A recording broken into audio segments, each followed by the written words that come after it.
Welcome to Political Beatdown. I'm Ben Meiselas, joined by Michael Cohen. We've got a lot to discuss. Cohen, where do we start? I mean, we can start with the federal judge in the Southern District of New York, Judge Engelmeyer, ordering the Department of Justice to respond if the judge has standing based on the protective orders in place and based on the judge's supervisory responsibilities of a case to enforce compliance with the Epstein Transparency Act. This follows Congress members Roe, Khanna, and Massey, I think, brilliantly sending a letter to the judge flagging these issues. And the judge reviewed that letter and said, I want to understand what the DOJ's view is. Do they have standing? Do any victims want to come forward and say they want this also? I think it was a hint to the victims and the survivors who may have standing as well. Maybe you should file something. And then it asked the DOJ, should I appoint an independent monitor here? And I think the strategy by those members was executed perfectly. Well, it's a strategy. They're finally doing something. But Ben, can we just break something down for a quick second? Break it down. Break it down. Let's break it down. So the House voted on this Epstein Transparency Act. Yes. It was immediately given to the Senate, unanimous consent. Everybody. And then it goes up to the President of the United States, to the big man himself, who goes ahead and puts his John Hancock on the Transparency Act and ships it off to the DOJ. Can somebody please explain to me why that file is not in the hands of Congress, why it has not been released? Why do you actually even have to be going to court right now? And that's the part that people are not talking about. We talk about it here on the network, on Midas Touch Network, because that's what we do. We break shit down. All right. We talk about the things as well that others choose not to talk about because it's not, let's say, politically expedient. They don't want to piss off the administration and then have their credentials revoked. Well, I lost my credentials a long time ago. So let's break this shit down, Ben. At the end of the day, nobody, and I mean nobody, should have to be asking the courts right now, not Roe, Khanna, not anybody, not Republican, not Democrat, not independent, as to the release of a file that was signed off by Congress, Article 1, and also signed off by the executive branch, Article 2. So who's holding this thing up, and why are there not impeachment then actions, or why are they not calling Pam Bondi in with the files? We want you to show up right now to Congress with the files for a hearing. You know, it's interesting because there's a downstream impact when the rule of law doesn't really exist anymore. And I'll give you a totally unrelated example, but I started my semester teaching law school at USC. I'm a professor there, and I teach sports law there. One of the issues is that in this new world of name, image, and likeness payments, where players get to basically switch teams every single year, players are signing contracts with Team X. But then they just decide, hey, I'm a 19-year-old. I actually want to play for Team Y. And then there's no mechanism to sue or hold people accountable who sign contracts because there's no legal structures or guardrails around the idea of a contract holding meaning. There was a player who, for example, signed with Washington, and then they decided, actually, I may want to play with LSU. And then people are like, well, how do you enforce this thing? And that's just an example of at a level that does not impact all of us, or it doesn't involve child sex trafficking. But what happens, the way Donald Trump's words are empty, when the law itself is empty, it is meaningless, where the Department of Justice is actually injustice, and they are a racketeering enterprise covering up a child sex trafficking ring. In the typical course, right, Judge Engelmeyer presides over a case involving DOJ, Ghislaine Maxwell. Ghislaine, convicted child sex trafficker who should be rotting away in Tallahassee's prison, but was moved to a minimum security facility by the Trump regime because they perceived her helping them out and continuing to help them out in working with the DOJ. So normally, DOJ is supposed to be, and let's be clear, the DOJ is not this. They always do the right thing and they're great. But in theory, let's just leave it like this. It should be adversarial, right? The DOJ and Ghislaine shouldn't be on the same team in trying not to release something. They should be adversarial. So there's nobody in the action who's actually fighting for the victims or the survivors. And what happens when there's a federal law, the Epstein Transparency Act isn't a state law. So you can't go to California state court or New York state court to enforce that law because it's federal. So you have to go to a federal court. Well, what happens when the DOJ is the one who basically says, well, we're the DOJ. It calls for us to be the ones to release it. And we're doing whatever we can do. We're doing our best job. And then Cohen, when they're covering it up. What happens when your branches of government in the United States now function like the Duma in Russia? And so today, James Comer, and by the way, the reason we're starting off talking about the Epstein files is because this is what the Trump regime does not want us to talk about first, okay? So I'm intentionally covering something first that they want to just be taken off the news in general and that you're not seeing really covered in corporate news at all anymore. No, right now. you're not. But James Comer is asked about, well, what do you think about the DOJ and their production? And Comer's like, I think they're doing a great job. I think they're complying. Now, This is the guy who runs the House Oversight. Right. That's the main body that is, to your point, Cohen, why isn't Congress bringing this guy in for impeachment? Why aren't they doing? Play the clip of James Comer from earlier in the day saying that he thinks the DOJ has done an incredible job. Let's play that clip. We subpoenaed Pam Bondi for the documents. She started producing the documents. Then Congress voted for the discharge petition to send another message, and we all voted for that. They are sending documents. They sent a big batch. The Democrats were unhappy. They said there weren't enough redactions, so now the DOJ is going through trying to make sure they redact everything. So from my standpoint, the Department of Justice is cooperating. They are turning over documents. We would all like for them to turn documents over quicker. But at the end of the day, they are complying. President Trump is answering your questions about Epstein. He's answered them over and over and over again. Who we haven't heard from is Bill Clinton, and I stated why. The amount of time that Epstein spent with Clinton while he was president and post-presidency. So I don't think it's out of line for former President Clinton to come in for a bipartisan subpoena and sit down and answer questions. So thank you all very much. Okay, first of all, there's so many lies in that statement. You can grow up from it. Stay with me on this one, Ben. I mean, you could actually throw up from the lies coming out of this guy's mouth.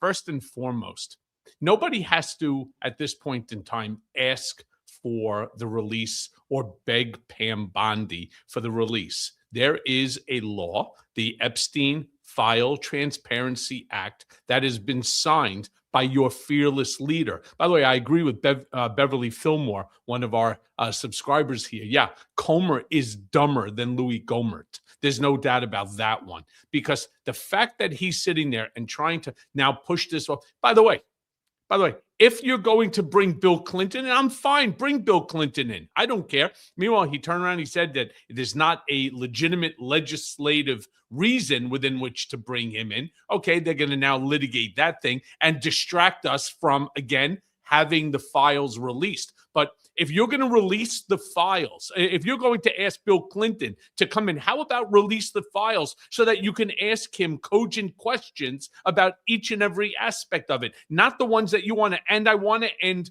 before turning it back over to Ben here.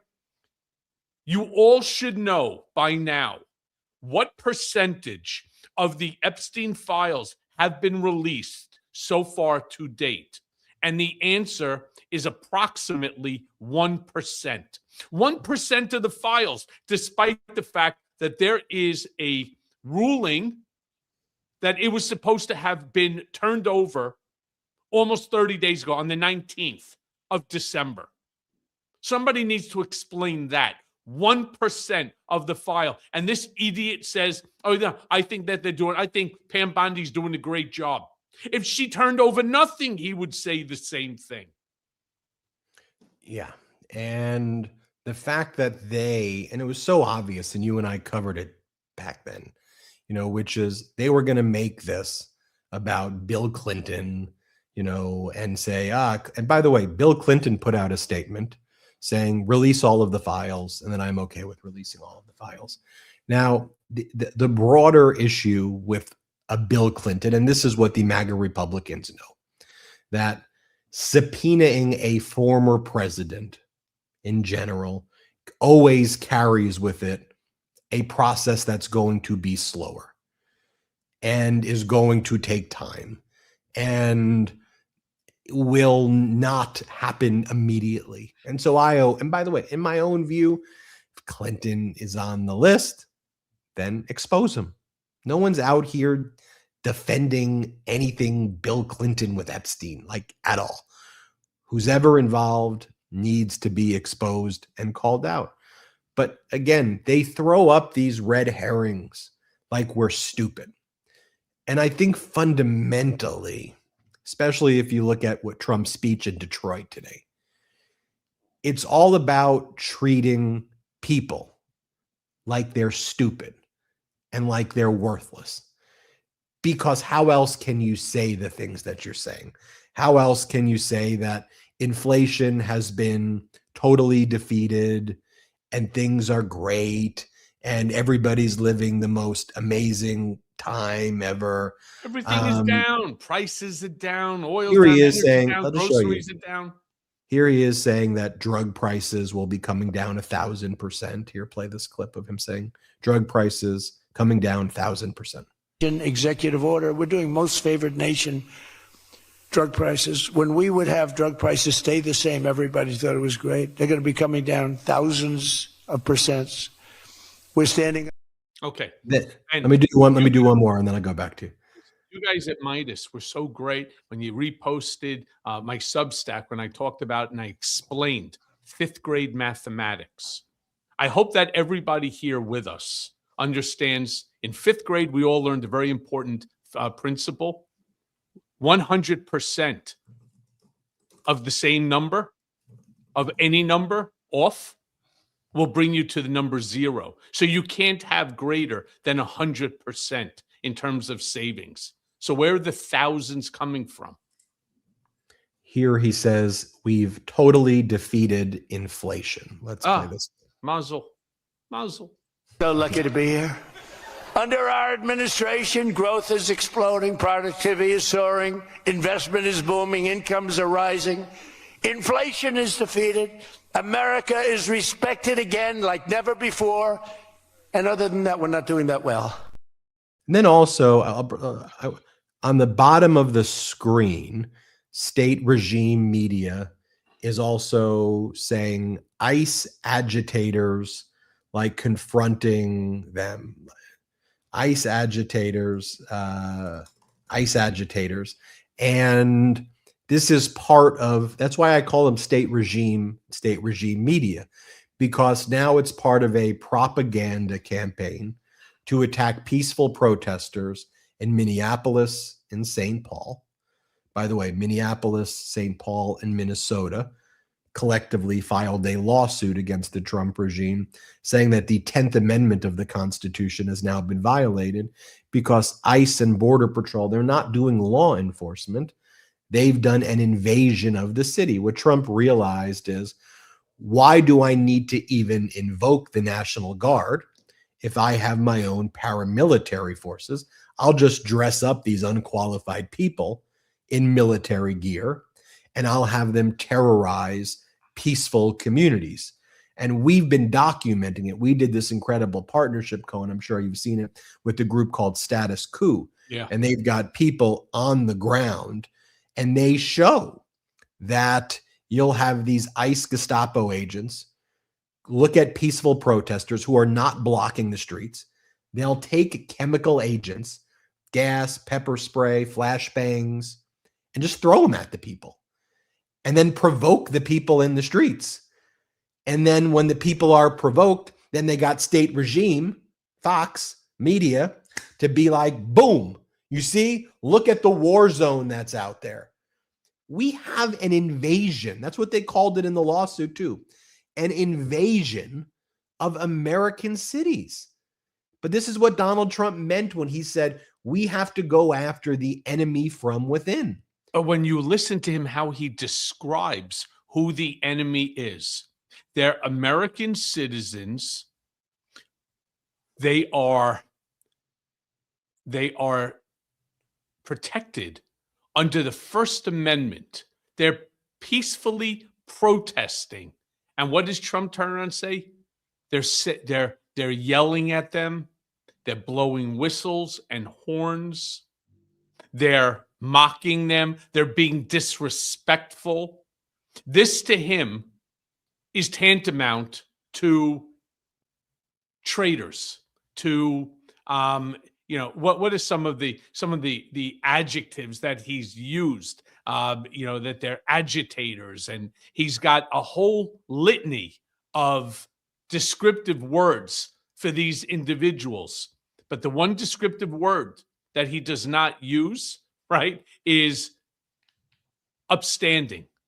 What they're not doing, all they're doing is invoking their First Amendment constitutional right, something that I understand better than most, something I warned so many people about. Is to anybody who's ever listened to me going back to when I was ultimately released on that habeas petition from, thank God, Judge Alvin K. Hellerstein, a name that you all have recently heard. He is the judge on the Maduro case. Judge Hellerstein turned around and stated that the government violated my First Amendment, that it was retaliation because I refused to waive my First Amendment constitutional right. That's what this regime is doing. I said to everybody, if they can do this to me, just sit back and wait and watch what they're going to do to you. And lo and behold, that's what they're doing.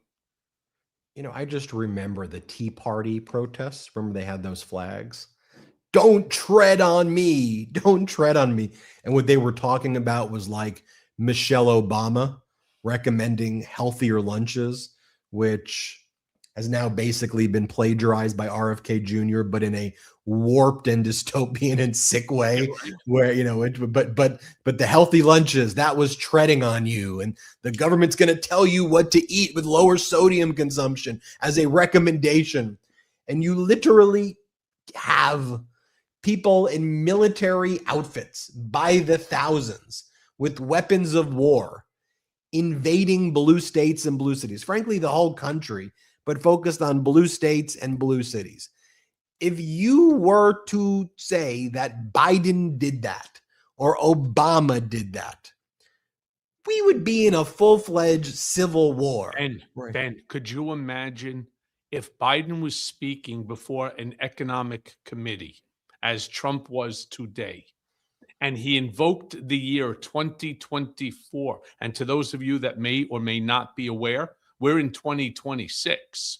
2024 has no play in this at all. If this was Joe Biden who made that, immediately Republicans, including our president, would be turning around and calling for Joe Biden to be put in a straitjacket, to be taken off to a facility to have an MRI done of his brain, and basically demanding that there be on television a cognitive test in order to demonstrate that he knows what year it is or who he actually is. Because not only did he start, right, off Joe Biden again during this economic, but he's the one who made that same exact mistake. He didn't even realize that he made the mistake.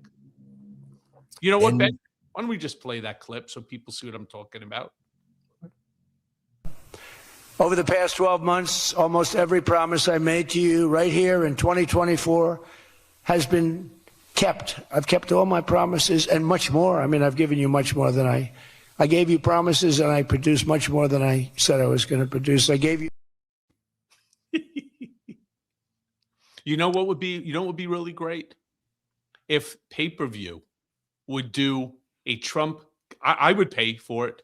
Could you imagine a pay-per-view event? Trump wants everything has to have some sort of a financial transaction associated to it. How about if pay-per-view does an event? We'll call it the Donald Trump cognitive exam. And let's just all see what a cognitive exam that's being given to the president is. I think we should at least have the right to see it. Yeah, Jeremy, let's play that first clip that I told you about, because to me, this is what we'll probably be watching on pay-per-view. Let's play you know the clip I'm talking about, Jeremy. Let's play that one.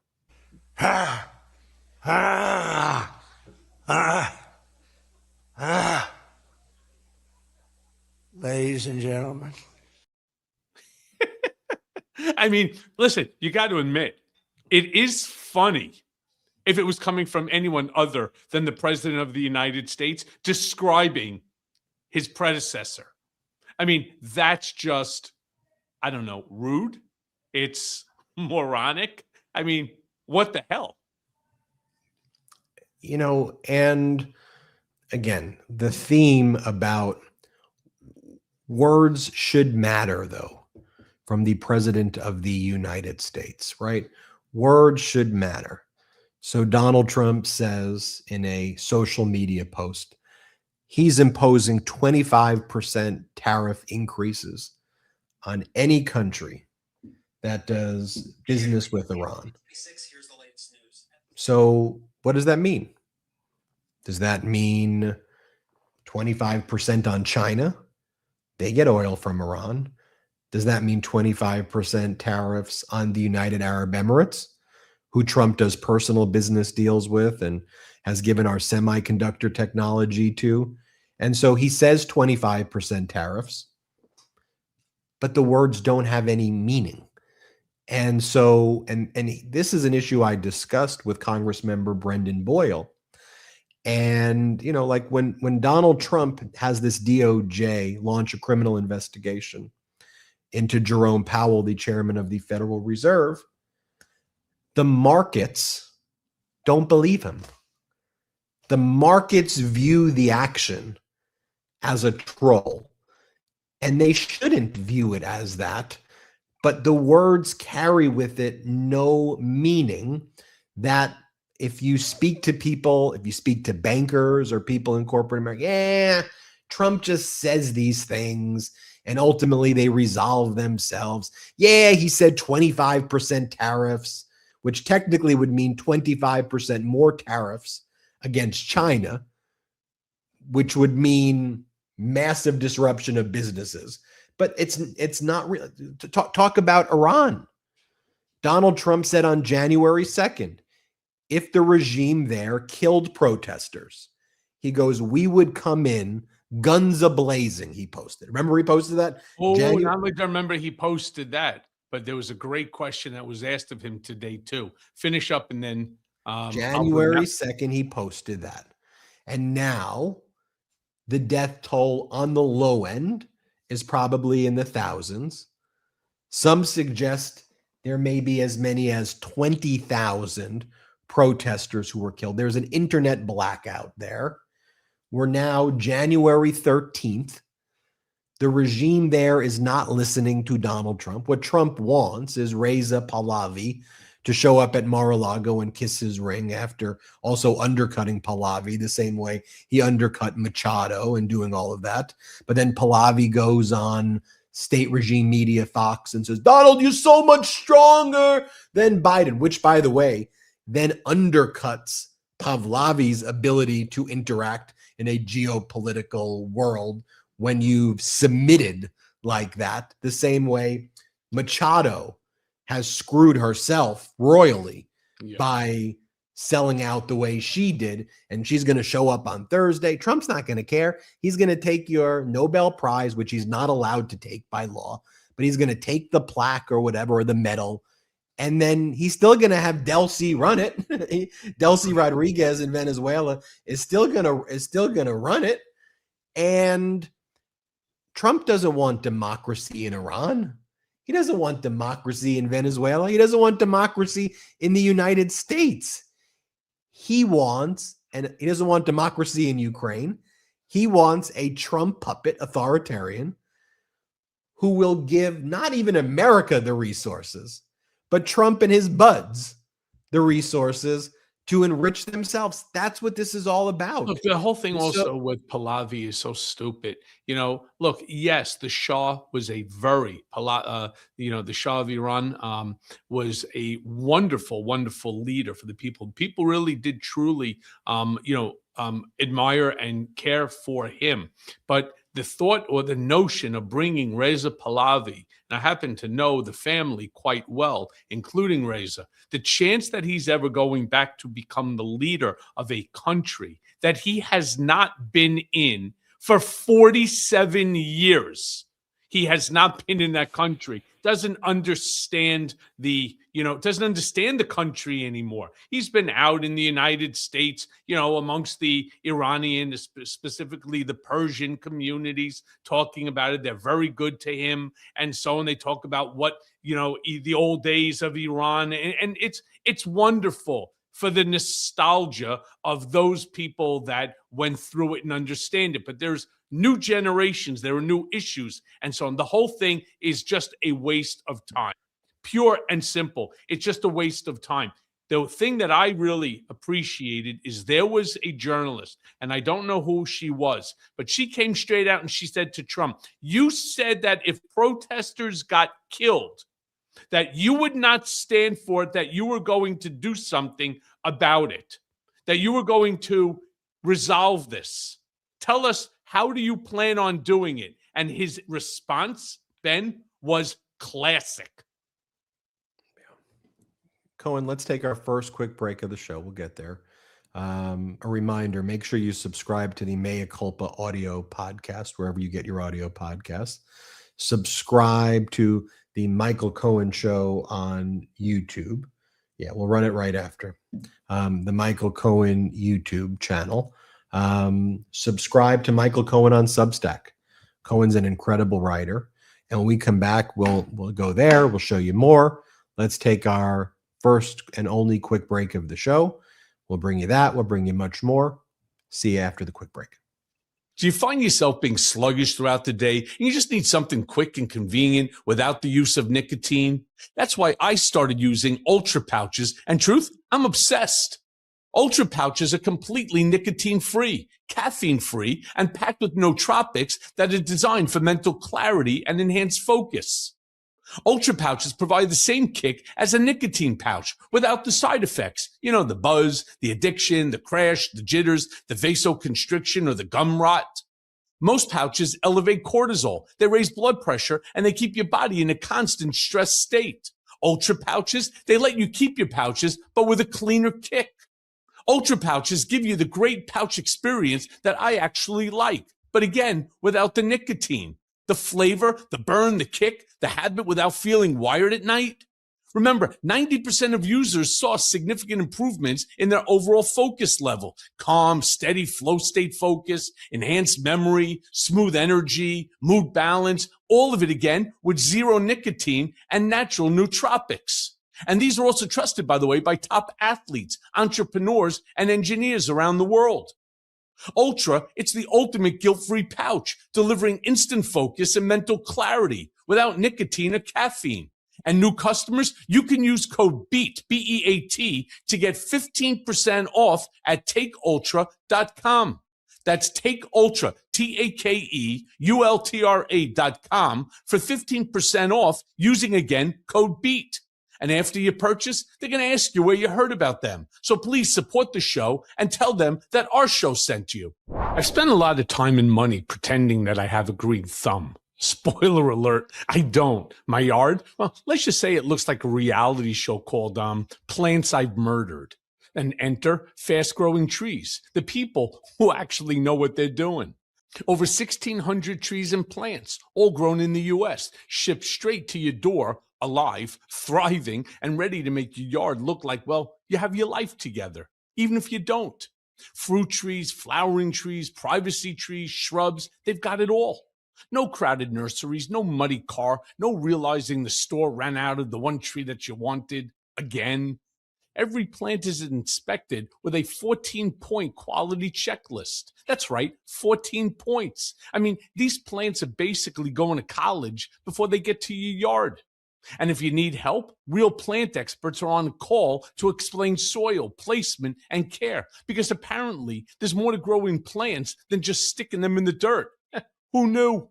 And now, the part that actually matters, this season, Fast Growing Trees has up to 50% off. And listeners, well, they get an extra 20% off when you use code BEAT at checkout. I mean, that's 20% off your purchase at fastgrowingtrees.com, code BEAT. Limited time, no excuses. So go right now to fastgrowingtrees.com. That's FASTGROWINGTREES.com. Use code BEAT and get your yard in shape before your neighbors start whispering about your sad little shrubs.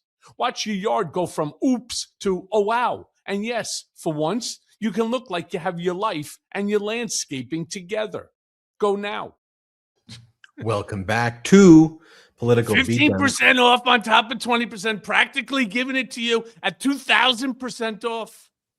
Practically. I mean, how ridiculous is that? You know what people aren't talking about, though, a lot now, which definitely needs more attention, and this is by design as well. Of course, the Epstein files, that's why we covered that at first. But I guess this is a week where we're no longer supposed to talk about Ukraine. I'm saying that sarcastically, Sure. of course. We went from what were they trying to sell us 3 weeks ago, and then 3 weeks before that, and then 3 weeks before that. We were so close to a deal. There was such great progress being made when you actually looked at what was happening in Lviv and other places as Putin was escalating things since the invasion of Venezuela. But Trump was saying, we're so close, we've got this. And isn't ultimately... Steve, you're doing great. And Jared and Marco, you're doing great. We're almost there. Right. Yeah. As our producer said, we were so close, and then Putin made up that Zelensky was going to attack the home, and then and just made up that lie. So what one interesting thing, going to Trump's words are meaningless. It's interesting because Trump uses this term, the deep state, or all like. We have almost two governments running right now, right? You have kind of Trump and his inner circle, Stephen Miller and Bondi and Noam, who are doing the most horrific things and inflicting horrendous amounts of pain. And then you have what Trump says and what these people are all saying. And then you have like this top commander at NATO, who I saw give a speech in Sweden the other day, 2 days ago. And the way he talked about the Arctic and NATO and joint training exercises is like completely ignoring everything that Donald Trump says. So he shows up there and he talks about NATO's never been stronger. And you would think you were in the Twilight Zone. And he'll be asked questions. Well, Trump said this. Well, Trump said that. And he'll basically be like, well, I can't get into the politics of things, but I can tell you, here's what we're doing at NATO, and here's what's actually going on. Here's the way things are running. But Cohen, I just think that that's such a dangerous situation where there's no real chain of authority. You have Trump, who just spews this nonsense every day, gets up there, lies about everything. Then you have other people who then say things that try to make it feel normal, but it's not. Called sane washing. Sane washing. And then you have a media that's built around kind of plucking those clips while we have an invasion in Minneapolis. Like, let me just show you our partners at Status Coup. They get this footage all the time. I'll just show you the footage from moments ago. I think we've got this footage, Jeremy, where you'll see peaceful protesters who have a First Amendment right to protest loudly, right? And if they want to, they could say things that make ICE uncomfortable, right?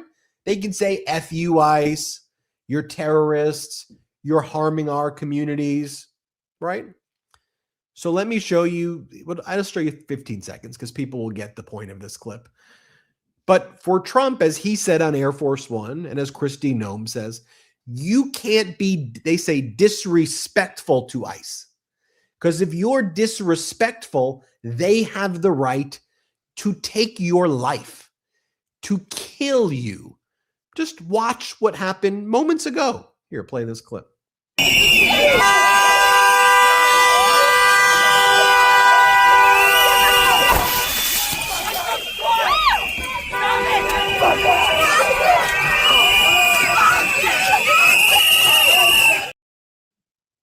It's amazing. Now, could you imagine? I wonder what the conversation in the vehicle between the driver and the idiot that dropped it out must have been. Yeah? What should I do to these assholes? What should I do to them? And boom.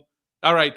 There you go, fuckers, right? You blow whistles at us. You turn around. You tell us to leave. We're not going anywhere. So have a little tear gas while you're at it.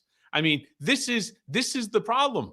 This is serious, the problem. This is what I warned the country about going back when I was unconstitutionally remanded. You think you have a First Amendment constitutional right. You think that this book, that the Constitution, right? You think this document turns around and gives you the right to stand on a public street and to yell at ICE agents who are there, literally outnumbering the police force. You know, God bless this kid, Jacob Frey, the mayor, who turned around and said, I want people to understand numbers. You know, there's the old adage, numbers don't lie, people do. According to what he said, all of Minneapolis has, the police department there has 600 approximately police officers. Trump has sent in more than 2,000, and there are more on their way. That's not enforcement. That's an invasion, is really what it is. And that's what he wants. It's to be able to just like come in and swallow everything whole. You're not going to do what I say? All right, here's a little fucking tear gas for you. Oh, by the way, that's not good enough. What we'll do is maybe we'll shoot out the window next time. Some tasers, right? Or something else. How about if we just stand on the street and as you turn around screaming at us, we just shoot you in the face with bear spray? Or worse, like this idiot John Ross, I'll shoot you in the fucking face with my 9mm. Horrific. I mean, horrific. I mean, by the way, great reporting by them. Seriously, great reporting. You know, it's been a big priority for me in 2026, as it was in 2025, though, to identify groups that are doing incredible work. And I think it's a responsibility we have here at the Midas Touch Network, given the size of our platform. I think it's a fiduciary obligation to uplift and to help others do what we've done, and not just talk the talk about helping independent media, but to truly grow other platforms. And so the team over there, I mean, John Farine is the camera guy. They've got JT Sostowski, this guy, Jordan Chariot, who leads it. They've been doing this work good for them since for the past 6 years, 7 years. And, you know, to see their subscriber growth in the past 2 weeks and to uplift them, that's got to be a major priority that we all have. Yeah.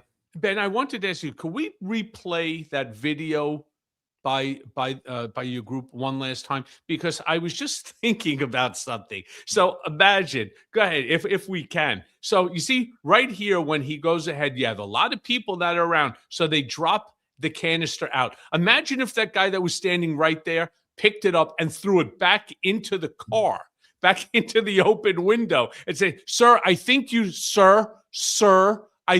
dropped this. And then you put it back into the car, right? You think there would be some legal, some legal issues there?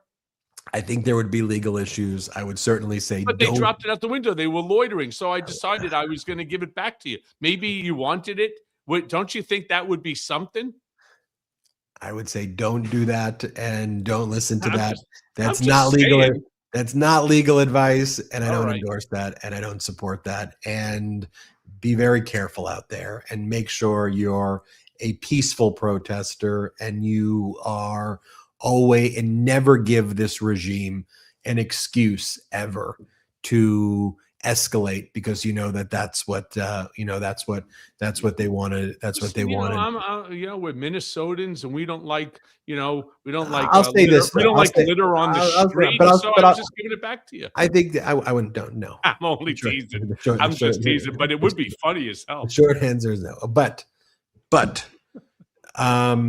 if you analyze the incidents involving the use of noxious gases in situations,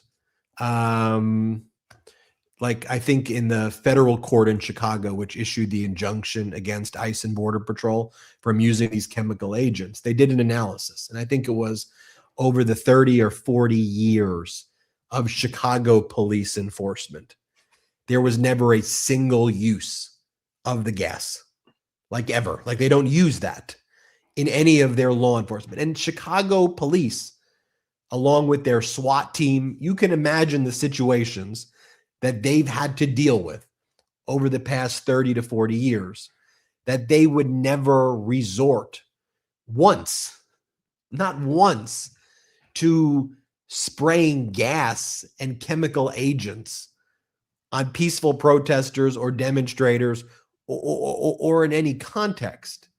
And this is something utilized by these ICE and Border Patrol agents every day. I'm not sure if you saw this story by Slate.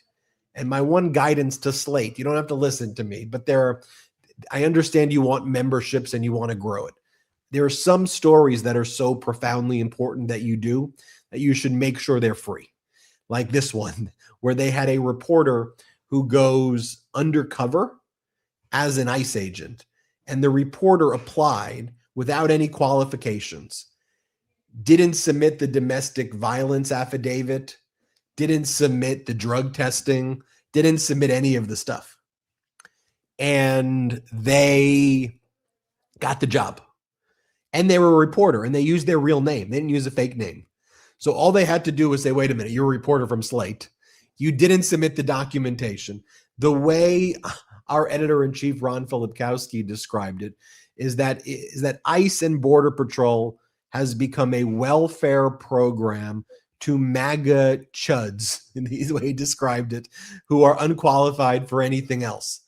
And, these are people playing dress up as the military, and they're given these weapons and kind of told to use them. And it's creating a very deranged, scary, unlawful situation. And it is an invasion. And if you're wondering the legal basis of the lawsuit in Minneapolis, Minnesota, in Minneapolis, St. Paul, and the state generally, it's that our law enforcement can't do their job because our law enforcement now is being pulled to have to deal with ICE attacking our population. Our hospitals can't function effectively because ICE is terrorizing them. Our schools can't run because people don't want to send their children to school right now. And so the 10th Amendment says all of the enumerated powers that are not given to the federal government are reserved for the state.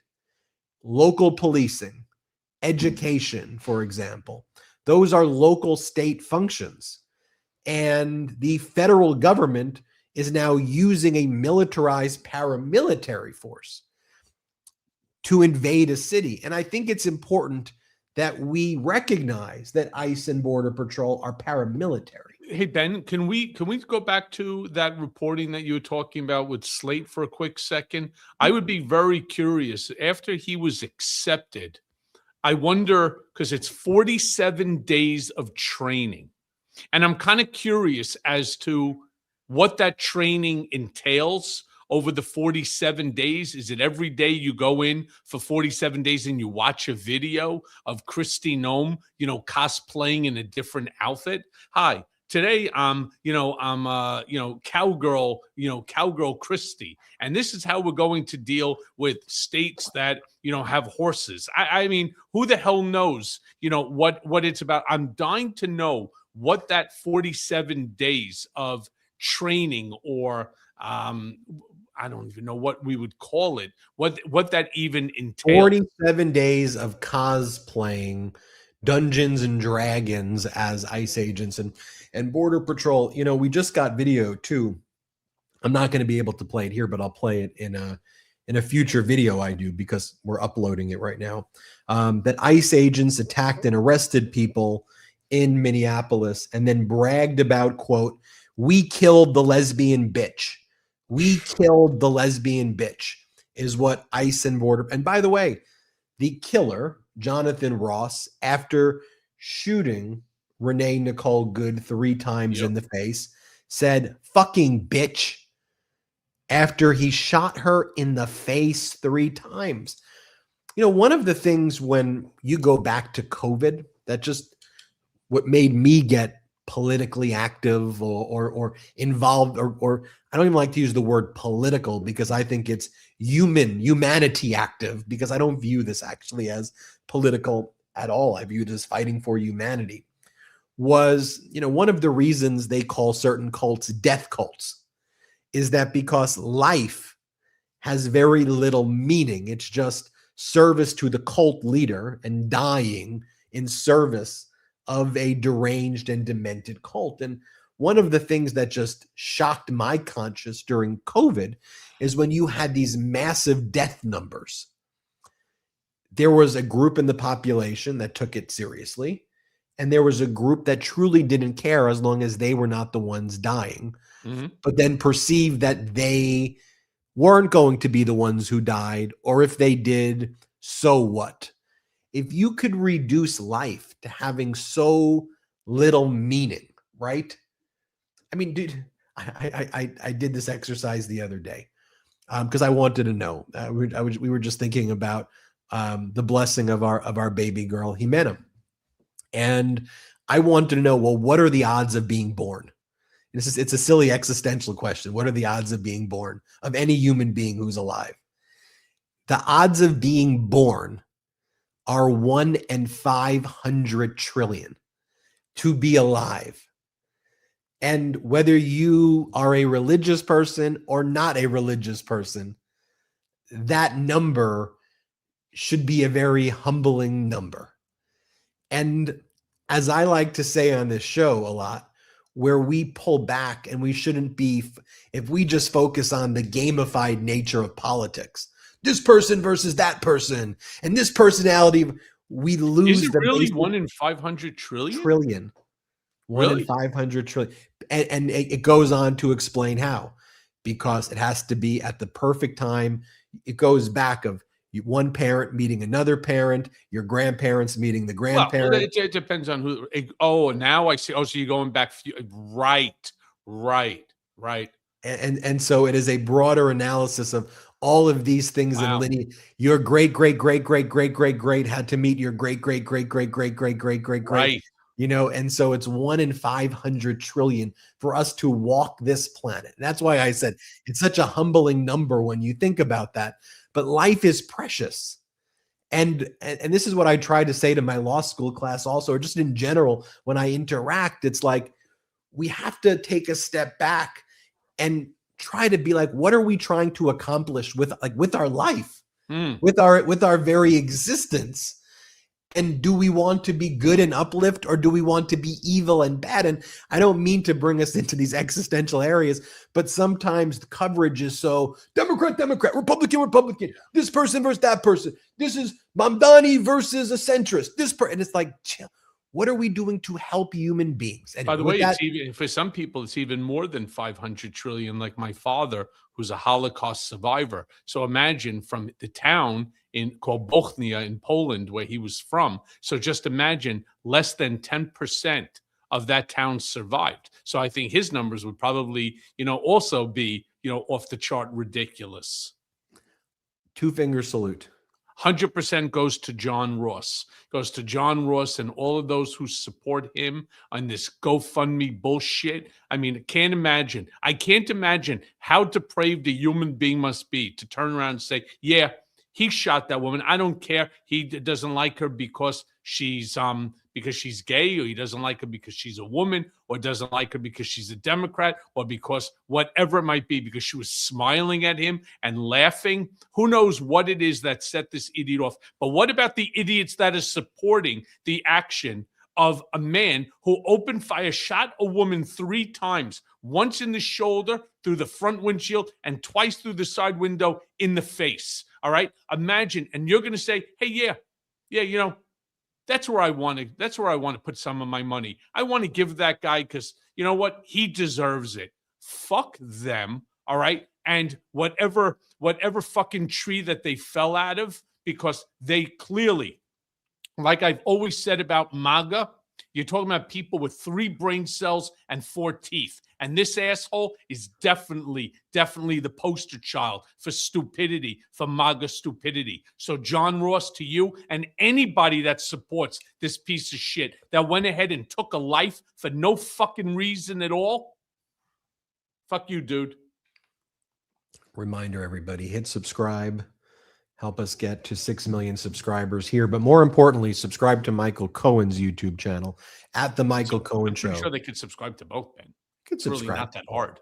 If you have to pick one, pick Michael's. I don't know Michael. about that. I don't know. I mean, listen, Subscribe. thank goodness for independent, networks and journalists. I'm so thankful as well to Midas Touch Network. I've been with them a long time, like since almost the day that they started. And I can tell you, they put up my articles that I put out each day. I wake up very early, 4:35 in the morning. By 7:45, 8 o'clock in the morning, they're out there for everybody to read. We don't hide behind paywalls. It's all about education. It's all about understanding truth. And that's the one thing. It's truth and love and respect that this network stands for. And that's why I'm so proud to be affiliated with Ben and the brothers and the network and everybody that's on it. Amazing. Everybody hit subscribe. We appreciate you. You now check out my subscribe. So now subscribe. Subscribe to his Substack, Michael Cohen. Subscribe to his YouTube at Michael Cohen. Subscribe to Mea Culpa. The YouTube's going crazy right now in a good way. And everybody, we thank you so much for watching, for listening. Even if I get existential sometimes, I think it's a good framing of how we should be discussing things. And whether you're religious or not religious, doesn't matter. Just let's try.